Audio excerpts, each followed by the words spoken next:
Y estas son las tablas. Aquí hay un texto resumido, está traducido del inglés al español, y esto lo pueden ustedes ver para orientarse mejor sobre cómo se pueden aplicar. Y lo que vamos ahora a ver son precisamente estas las primeras tablas de PSA, que después, cuando terminemos de entender bien, vamos a ver cómo podemos aplicar el caso de las líneas de influencia. Entonces, veremos formulado eso. Entonces, habíamos visto la última clase una disponibilidad de cómo puede ir una viga de sección variable. En ese entendido,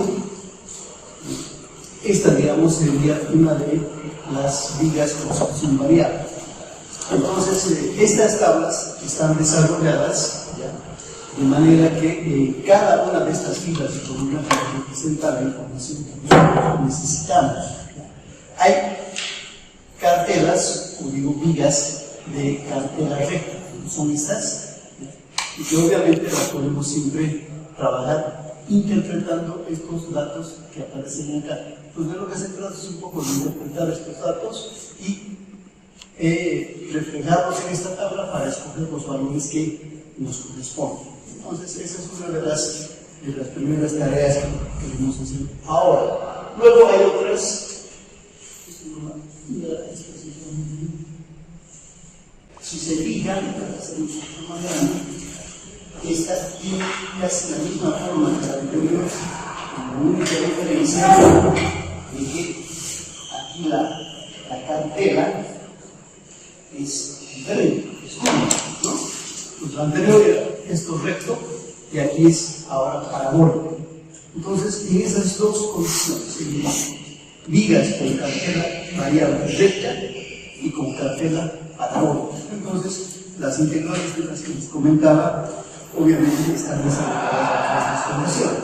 Entonces, no nos va a preocupar las integrales porque no vamos a entrar a estudiar las integrales. Simplemente lo que queremos es interpretar eso. Entonces, ¿qué es lo que podemos tener dentro de un estudio, de un análisis sobre una viga de cartelas variables, ¿no? Inercia variable? Es precisamente toda esta información. En principio, siempre vamos a reconocer los lados de la izquierda y de la derecha, ¿no? Entonces, todos los datos que están a este lado, a mano izquierda, representan los valores de la variable a la izquierda, y los que están a la derecha corresponden a la cartela derecha. Entonces, ¿qué es lo primero que podemos establecer? Siempre vamos a pretender dibujar un poco la cartela, la viga, ajustarla según nuestras conveniencias a estos datos. ¿Cuáles son esos datos? Primero vamos a tener una altura en el apoyo, que va a ser la máxima, ¿verdad? Puede ser una altura en el lado A, H sub A. Tenemos en la derecha un H sub B. Y vamos a tener en algún punto, vamos a tener la mínima altura de la sección. Entonces, a eso le podemos llamar H sub C. No necesariamente estas dos cartelas exigen que se mantenga la simetría. Por alguna razón, en el diseño, por ejemplo, de vigas para puertas, puede ser que esta tenga una determinada profundidad, una determinada distancia diferente a esta, pues quiere decir que son diferentes. Pero generalmente lo que se hace es un poco considerar y respetar la simetría. Entonces, cuando se está diseñando, entonces, simétricamente significa que estos datos sean iguales a estos, ¿no? También en cuestión de forma, puede ser esta parabólica, esta puede ser recta, o pueden ser las dos rectas o pueden ser las dos parabólicas. Generalmente son siempre de la misma función, ¿no? Pueden ser rectas o pueden ser parabólicas. Entonces, eso nos permite escoger la tabla que vamos a trabajar. Entonces, por ejemplo, ya decimos, aquí tenemos las alturas máximas, que también pueden ser iguales, y tenemos una altura mínima. Entonces, de lo que se trata es de identificar esta partecita que está generando la condición de la cartela parabólica o recta, ¿no? Este pequeño segmento que vemos acá.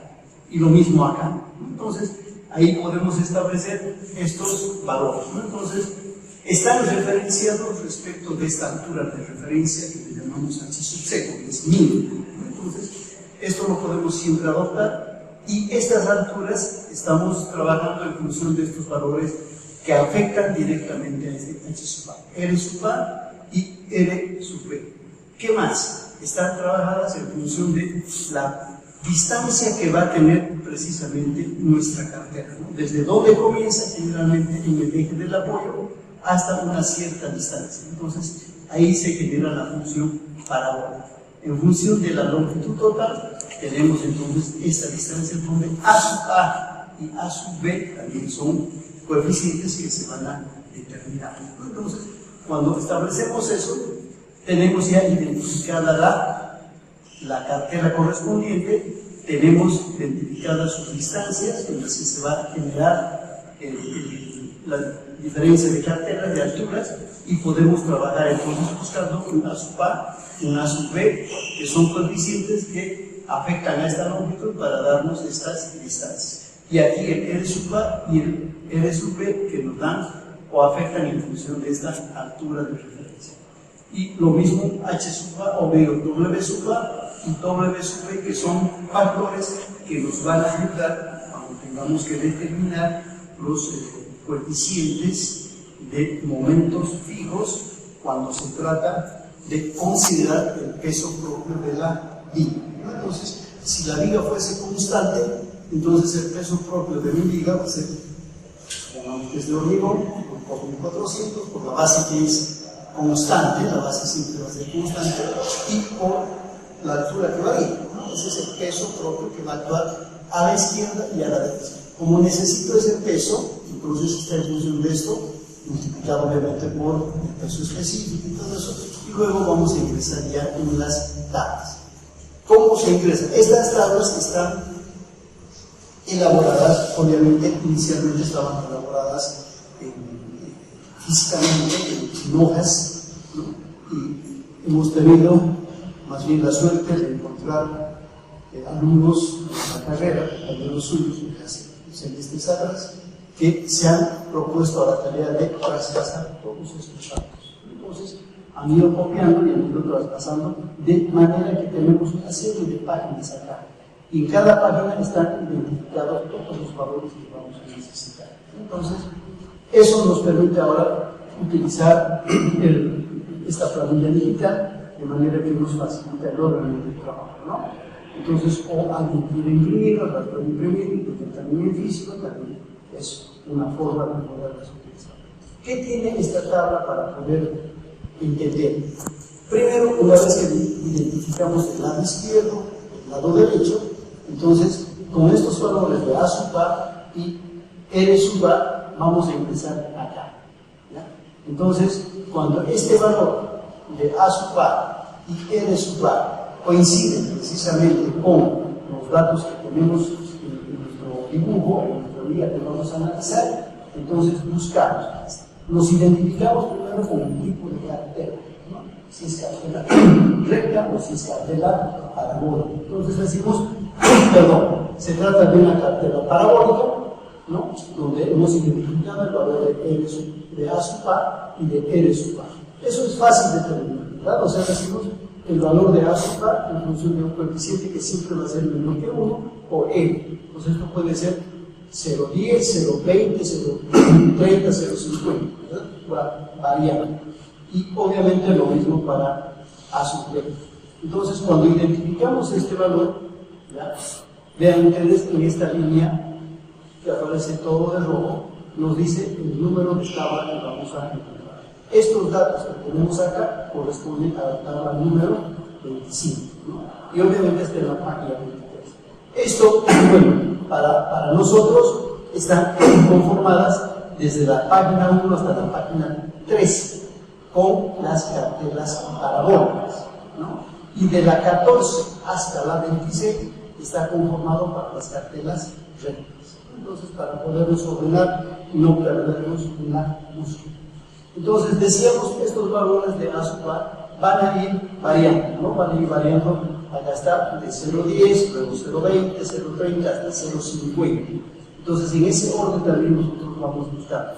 La tabla 25 puede ser para estos valores, luego va a cambiar esto a 0,60 posiblemente, esto va a cambiar a otro valor, y eso implica que puede ser la siguiente tabla, ¿no? Entonces tenemos eso, y vean ustedes que una vez que identificamos la tabla con estos dos valores, por ejemplo, vamos a suponer que aquí me daba A sub A 0,50, ¿no? Y este valor me da R sub A 2. Entonces 2 por H sub C me da la altura total, ¿no? de la cartela y de la hoja. Entonces con estos dos valores ubico el número de tabla que me corresponde. Y como ya he hecho el trabajo para calcular los valores de A sub B y R sub B de la misma manera que he hecho acá, entonces empiezo a leer los valores que están en la tabla. Primero, la columna de la izquierda, ¿no? La extrema, aparece el valor de A sub B y R sub B. Entonces, cuando tenemos ya identificado el A sub A, el R sub A y el número de tabla, entonces con esto entramos directamente acá. Entonces acá en A sub A 0,5.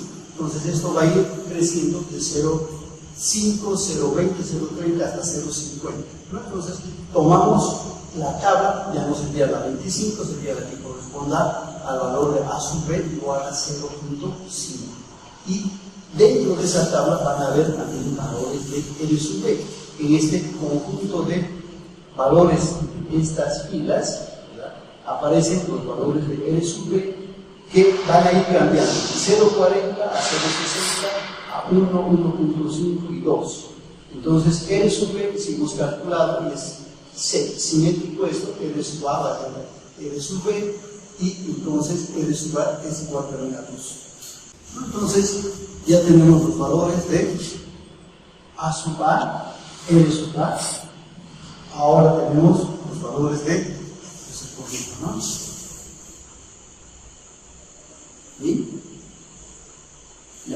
Y los valores de la cartera de A sub A y R sub B. Entonces, suponiendo que este valor era igual que este, R sub A igual a R sub B, para que sea simétrico esto, porque decir que estas alturas van a ser las mismas, entonces me ha dado 0,50, o me ha dado 2 acá, entonces eso también puede ser 2. Entonces, acá identifico la tabla, identifico valores de la cartera derecha, el A sub B y el R sub B. En este caso vamos a suponer que esto es 0,5 para no estar cambiando el diapositivo. Y el valor de R sub B es también 2. Entonces en esta fila están todos los valores que necesitamos para precisamente trabajar la condición de nuestra viga con cartera variable. Entonces lo primero que aparece son los factores de transporte. ¿Se acuerdan que hemos hablado de los factores de transporte y que son variables ahora para la condición de nuestras vigas?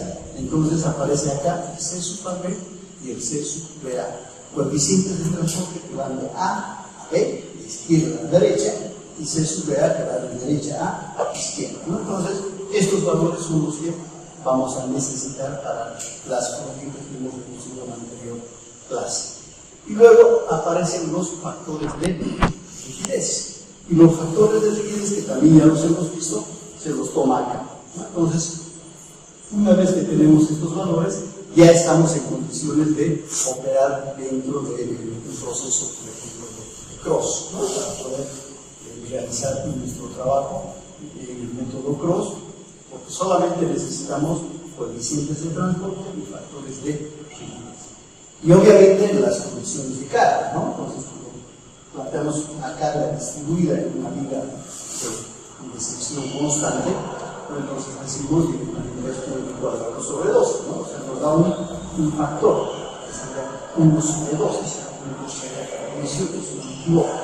Entonces, esos valores se van a agrupar acá.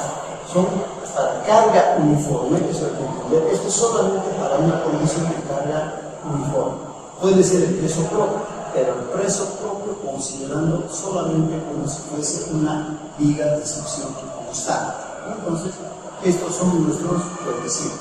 ¿Y cómo se los calcula? Directamente es el coeficiente que tenemos acá, multiplicado por el W, que sería el peso que tiene nuestra carga, ¿verdad?, uniformemente distribuida, multiplicado por L cuadrado, que saben ustedes que ese valor sale de forma, ¿no?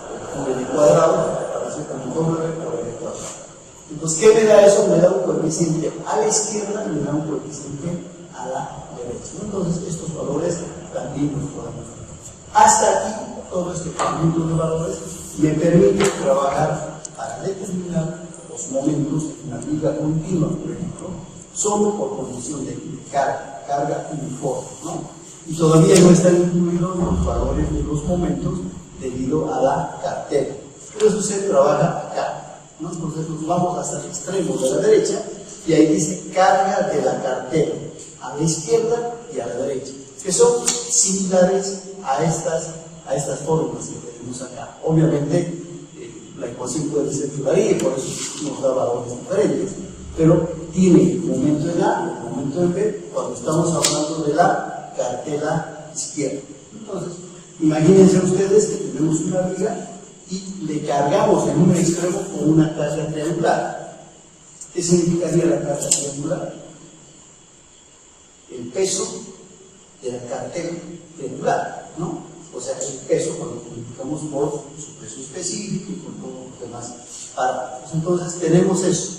Entonces ese peso viene como doble de su par, es decir, el peso de esta cartela a la izquierda. Entonces venimos acá y vamos a obtener los momentos, los coeficientes que anotamos, los coeficientes por el peso de la cartela a la izquierda. El doble de su par siempre representa a la izquierda, ¿no? Entonces, por el doble de su par por el L al cuadrado. L siempre va a ser la luz o la longitud de nuestra viga. Y tenemos también a la derecha. Entonces, tenemos esos valores, pueden ser los mismos o pueden ser diferentes y nos dan valores del momento en B o a la derecha. Entonces, sacamos estos valores, más estos valores, tenemos ya los momentos fijos debido al empotramiento, ¿no? Momentos fijos por empotramiento, en ambos casos. Entonces, con eso podemos trabajar con las cargas estáticas, ¿no? No hay ningún problema. Y este grupo de coeficientes que aparecen acá sirve para determinar también momentos, ¿ya? Momentos fijos a la izquierda o a la derecha, pero para carga concentrada, ¿no? Entonces, esta carga concentrada, carga puntual, se puede ubicar en cualquier posición de nuestra viga. Y lo que, para resumir, lo hace haciendo variar este valor de B. ¿Ya? Este valor de B varía en 0,10, 0,30, 0,50 a la mitad, 0,70, 0,91. ¿No? Entonces, estos valores significan este valor de B, que afectando a L nos da la posición de la carga P en una posición. Y lo mismo, determinamos momento fijo a la izquierda, momento fijo a la derecha para cada una de estas posiciones.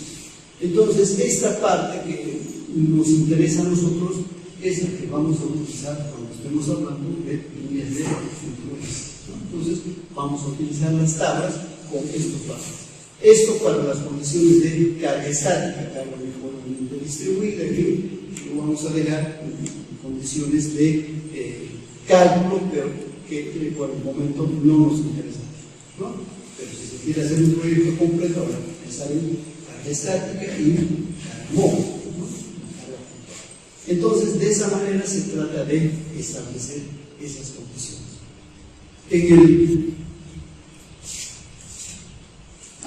Esto se los he pasado, por ejemplo, todo el paquete este que estoy mostrando está en el WhatsApp.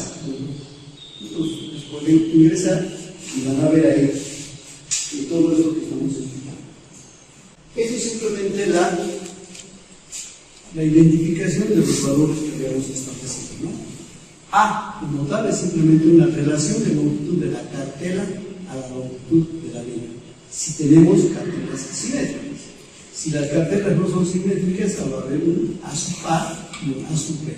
Relación de la longitud de la cartela en el extremo a la longitud de la viga, el extremo A, izquierda de nosotros, y esto a la derecha o en el extremo B. La base que tenemos relación de distancia, o B, perdón, es la relación de la distancia a la carga puntual, ¿no? La que estamos viendo, y B sub 1, la relación de la distancia a la carga puntual desde el extremo B. Es obvio, ¿no? Si tomamos una referencia a partir del apoyo A, hasta donde está la carga, decimos esto es B. Y si queremos tomar la otra distancia, sería B sub 1. Entonces, sería toda la longitud L menos B sub 1. Los coeficientes o factores de transporte, como se llama, a partir del apoyo A o apoyo B, A sub A, y del mismo miembro, pero desde A y desde B. E conocemos el módulo de elasticidad. H sub A ya hemos definido es la altura del miembro en el extremo A.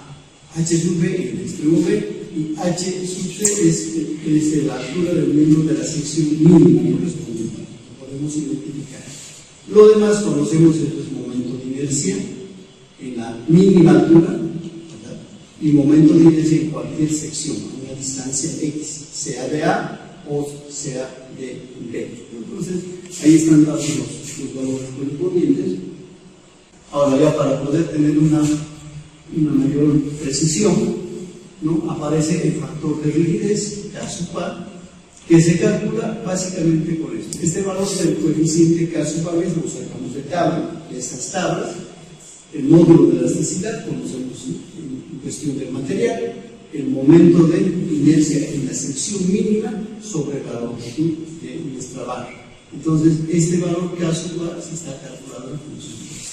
Si E y la base es constante, podría ser que el momento de inercia vaya variando en función de simplemente I sub C sobre L. Y si L es de la misma liga, la misma condición, entonces K sub AB solamente puede afectar o será afectado por el momento de inercia en C. El factor K sub B tiene la misma definición. L es la longitud del miembro y los momentos correspondientes, que ya hemos hablado, con momentos fijos, ¿verdad? P es la carga concentrada y el valor de R sub A, que es el que nos interesa para entrar a las tablas, se define simplemente como la diferencia de alturas que tenemos en ese aporte. Entonces decimos H sub A menos H sub C sobre el valor de referencia, que es H sub C, me da el valor, ¿no? Entonces, por ejemplo, si esto fuese la altura en el apoyo A, sería 2, digamos 2 metros, y el otro lado es 1, pues la relación es 2 a 1, ¿no? Entonces decimos acá 2 menos 1 sería 1 entre 1, L sub A sería 1 directamente, ¿no? Entonces lo mismo tenemos acá. Y luego viene ya la carga uniforme, el peso de la cartela. Esto hay que tener cuidado cuando trabajamos. Estos pesos están en unidades americanas, y el lineal, pero eso no es inconveniente en poder trabajar. Estos son los pesos, no son coeficientes. Las distancias correspondientes que se pueden utilizar, y con eso tenemos toda la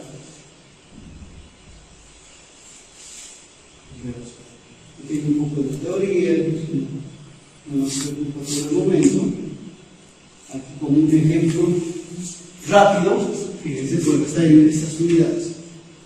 Eso no nos preocupa, podemos trabajar también en las unidades del sistema internacional, ¿no? Acá tenemos una cartera de la primera liga con un extremo, vamos a suponer que puede ser eso simplemente apoyado, este es de continuidad, este otro es de continuidad, y luego como esta es la línea simétrica, más acá una condición parecida a la que tenemos acá. Las distancias que nos interesan son primero las alturas, esto es 6 pies 4 pulgadas, la mínima es 3 pies, esto es también 3 pies, y podemos definir en estas condiciones. Entonces, el R sub A es 1, si toda mi longitud es de 50 pies, esto estoy definiendo que es 15, por lo tanto puedo tener acá directamente la condición para R sub A. Tengo el valor de la longitud, la diferencia de estas dos relaciones, R sub B, solamente para el tramo 1 en izquierda y en derecha. Luego pasamos al tramo 2 y hacemos las mismas relaciones para R sub A, R sub B y las distancias correspondientes. Como esto generalmente se mantiene como toda la liga, entonces hay un solo H sub C y pueden aparecer alturas diferentes, ¿no? Aquí es en cada polo. Aquí es, por ejemplo, 6 pies 4 pulgadas, aquí hay 7 pies y así se puede ir cambiando, ¿no? Entonces, estos datos nos ayudan a hacer todas las operaciones para determinar nuestra condición de valores. Ustedes pueden seguir con este ejemplo, ¿no? Dice que es una viga continua de 3 luces cartelas parabólicas, que se muestra en la figura 1, la que vimos. El extremo izquierdo es asimétrico, ¿no? Si ustedes han observado, a la izquierda tenemos 6 pies 4 pulgadas y en la derecha tenemos 7 pies, ¿no? Entonces, por eso dicen que es una viga asimétrica en cuestiones de sus cartelas. Entonces, considera estos valores. A sub A le sale 0.30, por la ahorita que contestas hace un momento. R sub A se calcula en función de estas relaciones, sería 6 pies 4 pulgadas menos sobre 3 pies 2 pulgadas menos 1, y eso nos da la relación. Es el H sub A menos el H sub C sobre el H sub C. Y calculamos el valor de A sub B, lo mismo que eso. Entonces estos valores son diferentes. Entonces anotamos esos valores. H sub A, el R sub A, el H sub B y obviamente el R sub B. Entonces, en esas condiciones podemos ir buscando. Se trata de una cartela parabólica. Entonces vamos al grupo de cartelas parabólicas y de esas escogemos la tabla 14, digamos en la línea o fila 14 en la tabla número 18. ¿No? Y ahí están todos los valores que nosotros necesitamos para calcular. Entonces es simplemente este proceso de preparar nuestros valores, ¿no? Entonces ahí se ve, arriba está el encabezamiento de la tabla. Vamos a calcular los factores de transporte y los factores de rigidez. Rigidez absoluta se obtiene sustituyendo el factor de rigidez tabular K por E por I sobre E. Entonces tenemos los factores de transporte. La viga es de 2 apoyos internos, es simétrica, está solamente tomando esa condición. Entonces tenemos dos coeficientes 0.78 y así. La inercia relativa, como les decía un momento, es simplemente el valor de K sobre E. Y los factores de distribución. Todos estos valores sacamos de la tabla. Y con eso podemos ya ingresar después a nuestras. Aquí tenemos esto, ya no lo vamos a utilizar, pero se lo puede comentar. Lo que dijimos, la carga uniforme, la carga concentrada, carga sobre la cartera izquierda, carga sobre la cartera derecha, son los coeficientes que aparecen en el extremo, en las columnas extremas de nuestra tabla. Entonces aparecen estos valores que multiplican a este valor del peso de nuestra estructura o cualquier peso de carga uniforme que estemos considerando por L cuadrado. Entonces, eso ya hemos definido, solamente también nuestros coeficientes. Entonces, bueno, hasta ahí. Eso es lo que quería mostrarles, pero luego vamos a entrar a esto que ya es un poco más detallado y que podemos trabajarlo posteriormente. Si ustedes recuerdan, hicimos una recomendación para el caso ahora ya hablando de líneas de influencia, que vamos a trabajar con un décimo de la luz en cada tramo, ¿no? Pues, ¿qué significa eso? Que vamos a dividir la luz en 10 partes. Vamos a tener un 0,1, 0,20, 0,30, 0,40, etc. ¿Verdad? Hasta cubrir esa luz. Si han observado estas tablas, la parte de la gráfica de las tablas,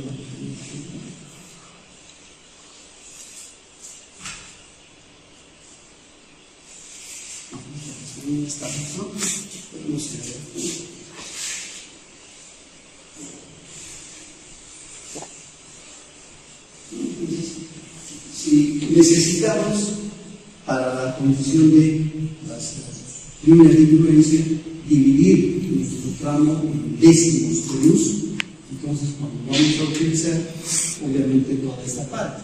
Observen acá, esta posición de la carga P está a 0,10 de L, a 0,30, 0,50, 0,70 y 0,90. Entonces quiere decir que no tenemos valores para 0,20, 0,40, 0,60, 0,80 y para 1.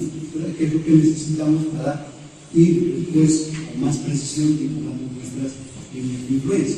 Pero eso no es un diseño, es un impedimento.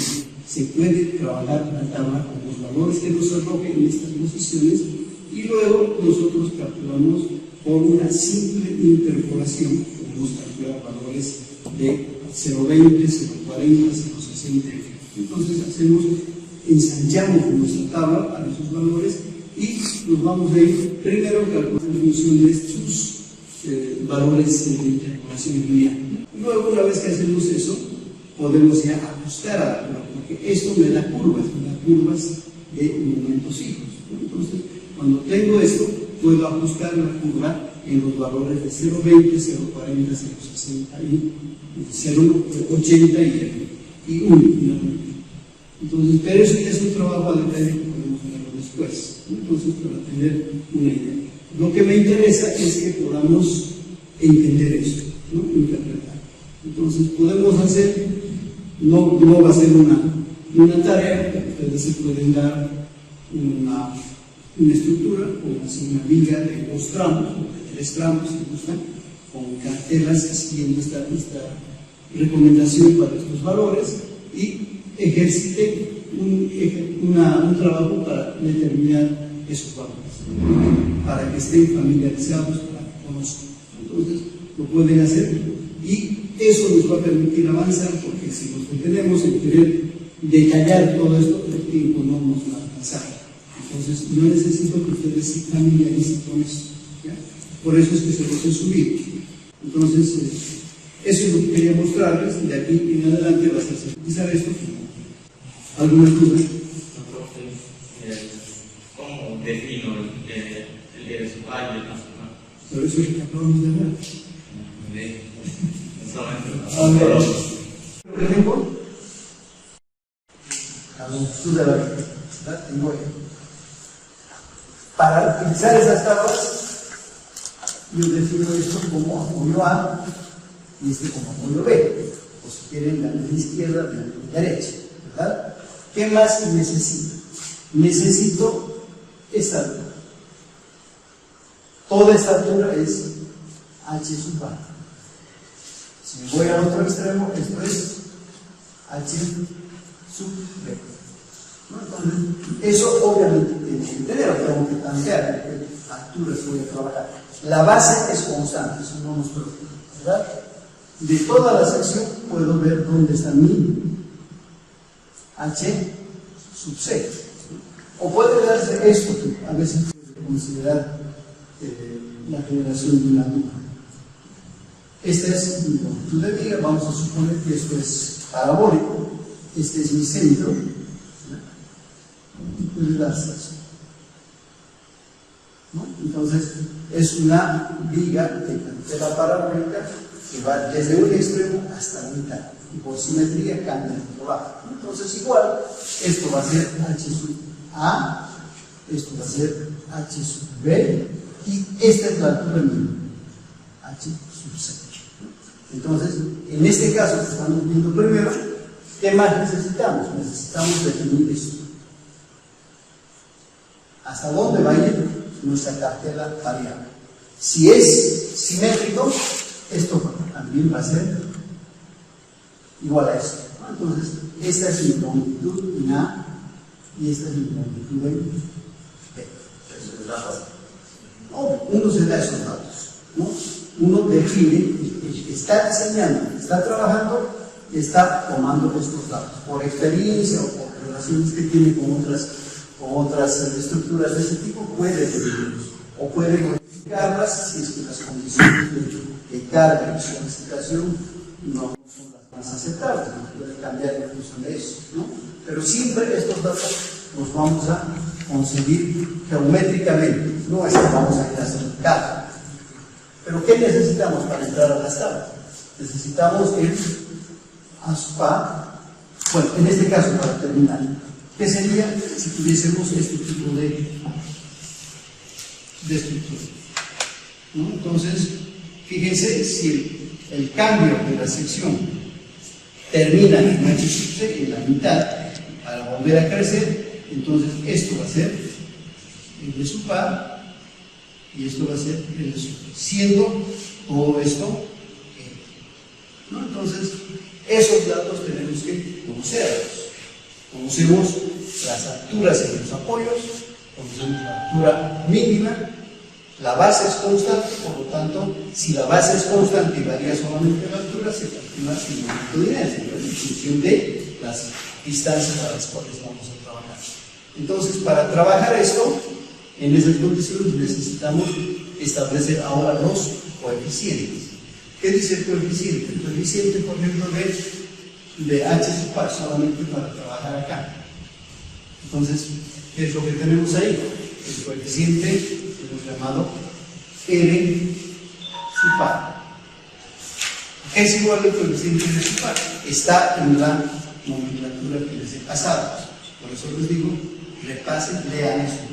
Sin embargo, es la relación que existe entre esta longitud de la cartera y la longitud correspondiente. Para no decir otra cosa, vamos a volver aquí, para que vean que ahí vamos a sacar.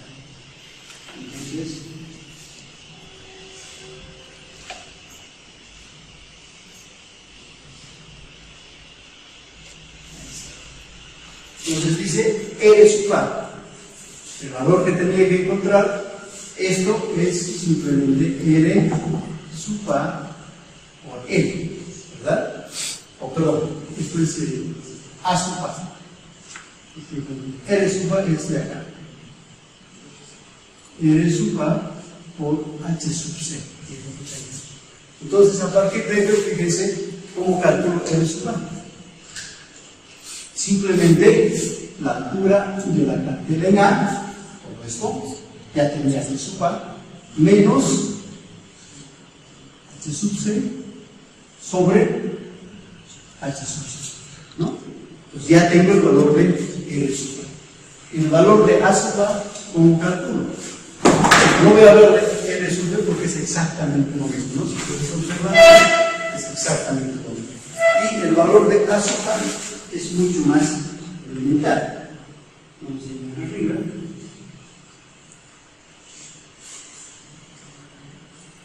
Entonces, acá está el valor de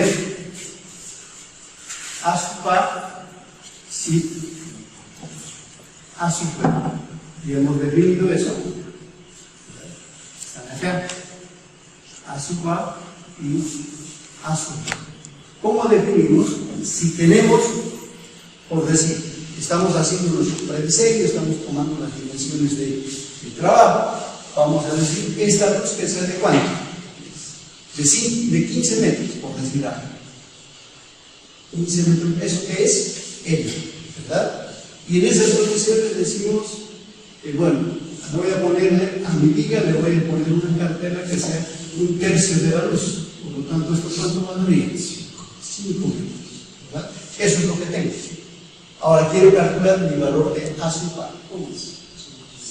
Es directamente A sub par igual a 5 sobre 15, ¿no? Entonces simplemente esa relación. Esto me puede dar, ¿cuánto me da esto? 5 sobre 15 me da 1 sobre 3, 0,33. Entonces ponemos 0,33. Obviamente ese valor de 0,33 no está en la tabla, ¿verdad? Podemos asimilar redondeos, no vamos a cometer un error grosero. Que puede haber un error, sí, evidente, pero son tan pequeños que, considerada la estructura y los coeficientes que se utilizan después de seguridad, ese pequeño error se va a llevar, ¿no? Entonces no vale la pena hacer ajustes para centésimas de estos valores. Pues podemos utilizar 0,33, redondearlo a directamente 0,30, ¿verdad? Y trabajar con eso. Si fuese 0,37, lo redondean a 0,4, ¿no? Entonces, el redondeo normal, sabemos. Ahora, si alguien duda y no quiere hacer un redondeo, ¿qué tiene que hacer? Simplemente interactuar. Entonces, en la tabla va a encontrar los valores de A sub par de 0,30 y va a encontrar ahí mismo en el siguiente A sub par de 0,50, por ejemplo, ¿no? Entonces, y mi valor es de 0,33. hago la interpolación lineal, directa. Eso lo saben hacer, ¿verdad? Entonces, cuando interpolan, ya sacan valores para A sub A 0,33 y así para todos los casos. Se puede interpolar entonces entre filas, ¿no? La fila superior, la fila inferior y hacer la interpolación. Incluso se puede hacer la interpolación entre tablas. Entonces, no tengo, porque siempre varían entonces los valores de A sub B entre una y otra tabla, ¿verdad? A sub B, esto ya lo determinamos, esto puede cambiar, entonces se puede interpolar entre tablas. Identificamos una tabla con unos valores más ajustados, los llevamos a la tabla siguiente o a la subsiguiente, a la que corresponda, y se puede interpolar entre tablas. Se copian los valores de la primera tabla, de la segunda tabla, y se hacen las interpolaciones. Interpolaciones lineales, en este caso, ¿no? Eso quiere decir que no crea mayor confusión, no hay que hacer otro tipo de interpolación. Entonces, de esa manera encontramos los valores de A sub A, L sub A. Similar para el lado derecho, vamos a encontrar L sub A sub A, y vamos a seguir trabajando. Entonces, una vez que encontramos estos valores, A sub A y L sub A, sabemos que la cartela es recta, entonces vamos al grupo de cartelas rectas, que están desde la página 1 a la 13, si no me equivoco, hasta la 14, y todas esas tablas nos van a identificar. Y entonces, una vez que tenemos eso, ya podemos recoger de ahí o leer los coeficientes, ¿no? Los coeficientes de transporte, de rigidez y de momentos fijos. ¿Está claro ahora? Ya. Entonces, esto lo vamos a ir aplicando. La siguiente clase probablemente ya trabajemos. Ustedes háganlo en casa para que lo que hablemos no salga como que es algo nuevo, que no lo entienden. ¿Ya? Pues ustedes hagan un breve ejercicio. La siguiente clase les vamos a dedicar una media hora en hacer la preparación de estos datos sobre un ejemplo concreto. ¿Okay? Esto es solamente para el caso de nuestras vigas. Estamos hablando de vigas. Entonces, podríamos introducir ahí la condición de columnas. A veces las columnas se unen rígidamente a las vigas, ¿no? Entonces, generalmente en una viga, ¿qué hacemos? Esta es nuestra viga, tiene apoyos acá, acá, acá y acá. Entonces, tomamos, por ejemplo, un caso así. Esa es una viga continua, en cada tramo hay una condición de inercia variable. Entonces, esto se puede trabajar. ¿Qué quiere decir? Que vamos a tener apoyos acá y vamos a trabajar con una. Entonces, podemos trabajar eso. Alguna vez por ahí se nos exige o se nos presenta la condición de trabajar con una estructura rígida, continua, y los apoyos tienen que ver también con las columnas. Entonces se puede dar acá una columna, otra columna. Esto es, generalmente no se da, ¿no? Cuando se está trabajando, por ejemplo, en puentes, siempre es conveniente separar la infraestructura de la superestructura, ¿no? O sea, la parte superior del puente con la parte inferior, que es columnas, cimientos, etc. Entonces, pero si se daría el caso, tendríamos esto.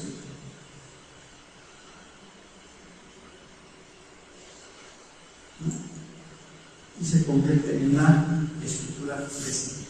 Entonces, eso también se puede trabajar, lo que significaría que en las uniones internas o intermedias normal, vamos a tener un mundo rígido y en este caso vamos con 3 elementos ligantes. Entonces, esto lo trabajamos como sabemos, como lo estamos viendo, y para la condición de la columna, generalmente se recomienda por practicidad establecer una condición similar a esta. La columna y la viga. En ese ejemplo, la columna, las vigas, son suficientemente grandes, o sea, tienen un índice que es aproximadamente y este es el mismo ancho de la inercia de la tabla. Entonces, en esa relación no vamos a ver en las tablas que haya esta condición de una columna con sus cartelas que lleguen, porque esto se invierte, se podría cubrir el controlado, ¿verdad? Entonces aparecerían entonces todo esto se considera como una condición rígida, pero unida a la columna. ¿Para qué? Para que cuando hagamos el proceso de distribución de momentos intervengan las vigas e intervenga la columna. Entonces, esto está también en las últimas páginas de la tabla. Entonces, si ustedes revisan, van a ver ahí la condición de secciones de inercia tendiendo a lo más grande. Ponemos ahí infinito, pero sabemos que no podemos hacer eso. Pero quiere decir que esta inercia es mucho mayor que la de las columnas. Entonces, con esa tabla se puede trabajar. Esas condiciones. También hay por ahí, no lo vamos a utilizar para el caso de secciones que varían, por ejemplo, así. Pocas veces hemos visto esto en la aplicación, pero a veces suele ocurrir. Así, ¿no? Entonces, una viga de sección variable, pero prismática en ciertos segmentos. Entonces, también se puede trabajar. Eso también está contemplado dentro de las tablas. En su momento, si hay necesidad de trabajarlo, podemos verlo, pero esto es lo que a mí me interesa básicamente. Entonces, háganlo, por favor, véanlo, denle una miradita a todo esto, familiarícense más que todo con las tablas, ¿no? De la página 1 a 0, a la página 13 están las tablas. Cada página tiene tres grupos de tablas, ¿ya? Nos vamos de la tabla 1, la tabla 2, la tabla 3, etc., hasta la tabla 26. Y luego las otras vienen de la misma manera con la otra condición. Entonces, vean eso. Dense un ejemplo concreto, simple, para saber cómo se maneja y cómo ubican en la tabla de resultados. ¿Ya? Eso es lo primero que nos interesa. Entonces, luego ya veremos cómo vamos a trabajar simplificando todo esto y que no sea difícil de trabajar. Si lo hacen con sus planillas Excel, esto les va a salir rápido. Pero esto que es, entre comillas, rápido, más adelante veremos cómo lo podemos simplificar, resumir mucho más. ¿Ok? Entonces, si no hay alguna pregunta, entonces tendremos este problema.